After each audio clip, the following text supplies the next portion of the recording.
Hi, welcome to my views and news. Three news stories. Firstly, OLA's attack in three districts of the Oromia region. It happened around 72 hours ago. What was the target? Where was this attack carried out? Secondly, Gujam Fano groups have issued a statement about movement of cargo uh, from Gujam to other parts of Ethiopia, vehicles carrying goods.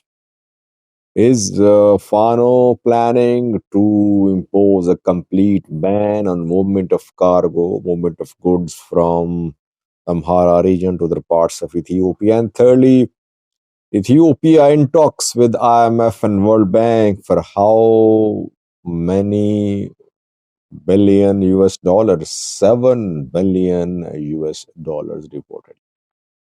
Firstly, was Oromo Liberation Army and Ethiopian government met in Tanzania twice this year. Talks collapsed a few weeks ago.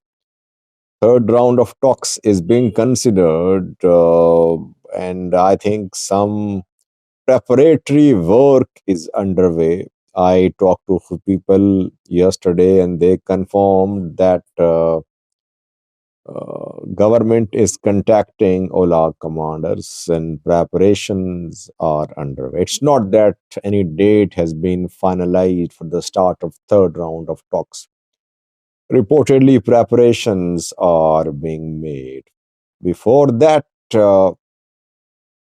OLA's attacks are on the rise. Oromo Liberation Army carried out an attack in three districts simultaneously, almost simultaneously, around 72 hours ago. The attacks happened in North Shore zone of the Oromia region, not Amhara. North Shore zone of Amhara shares border with North Shore zone of Oromia shares border with Amhara region.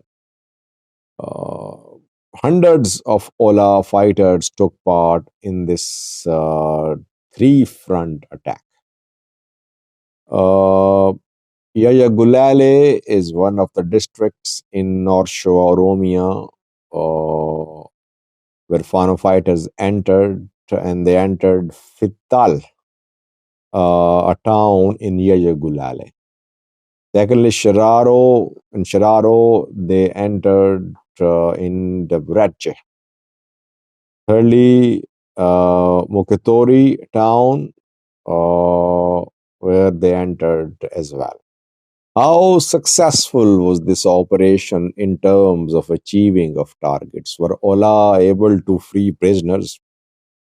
Uh, Reportedly, the operation was not largely successful. OLA could not release prisoners. Though they tried to storm the prison centers, but security forces were alert there. There was exchange of gunfire for hours, and OLA remained in control of some towns of these three places for some time. Later, they withdrew.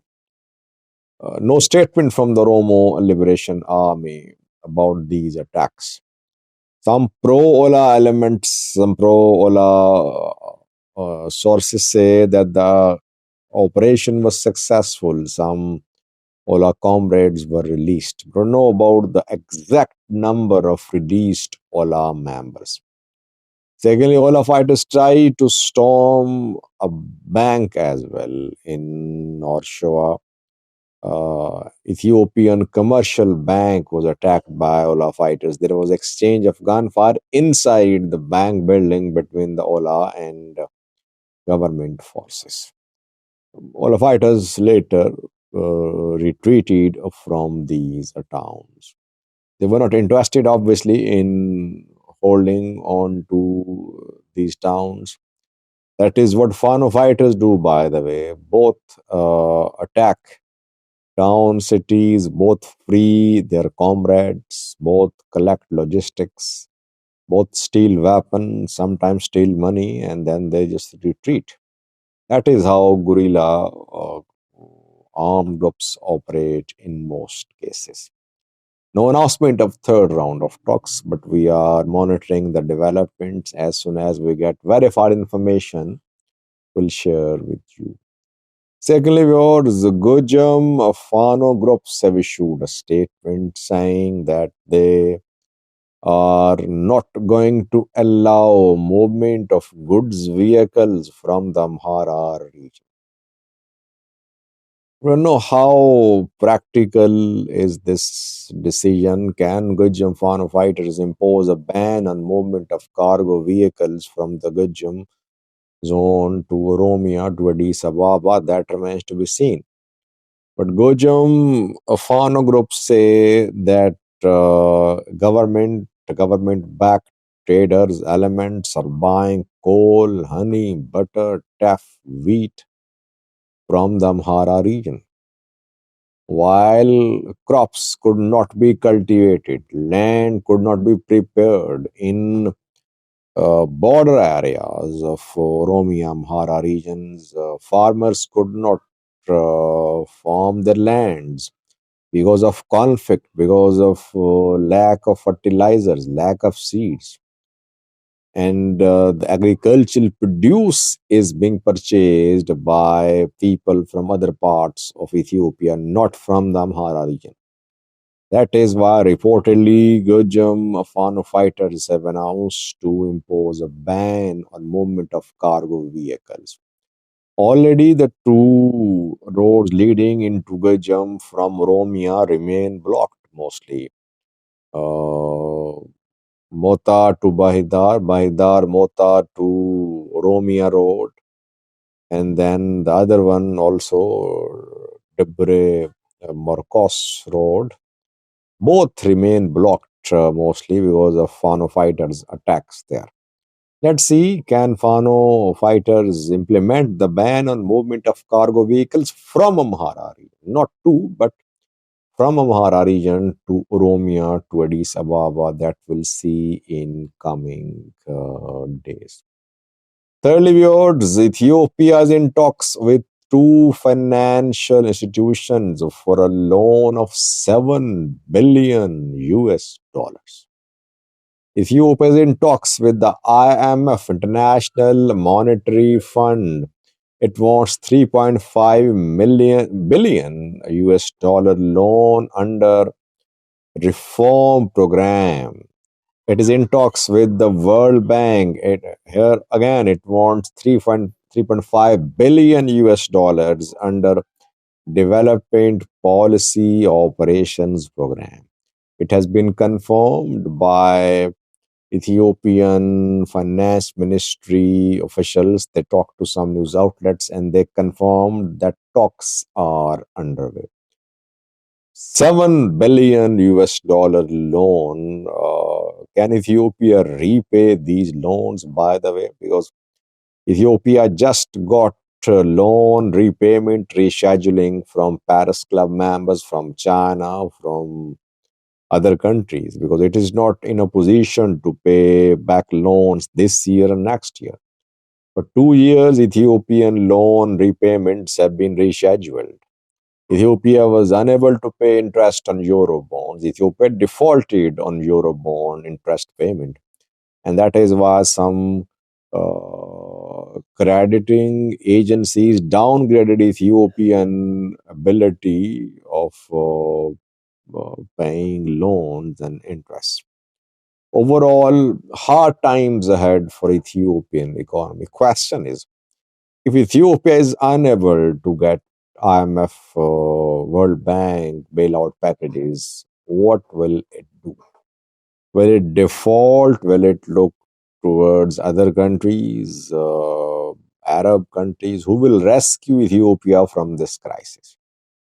While Ethiopia is in hope of getting a financial relief from IMF and World Bank, which are West backed, at the same time, Ethiopia is in close cooperation with China and Russia. Just a few days ago, Ethiopian parliament approved Russia-Ethiopia defense cooperation agreement. Ethiopia eager to be an active member of BRICS to join BRICS as well. So while foreign policy should always be multidimensional, but keeping in view that Ethiopia is not uh, uh,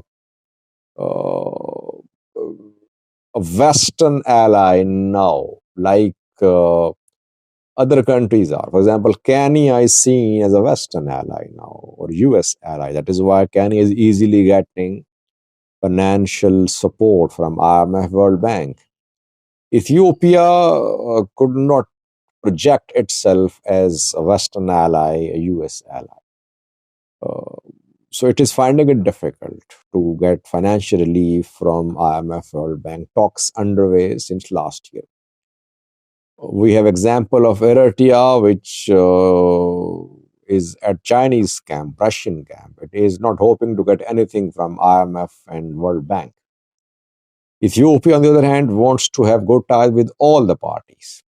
But that uh, foreign policy adopted by Ethiopia maybe is not suitable for Ethiopian efforts to get financial relief from the IMF and World Bank. If you remember a few days ago when US House Committee met to discuss Ethiopian foreign policy, it said that these IMF World Bank packages should be used as tools to force Ethiopian government to implement Pretoria deal, to move towards the negotiated solution of conflicts. Ethiopia will have to do a lot to appease the US and West before getting this $7 billion US bailout package. Let's see what happens. Thank you for watching.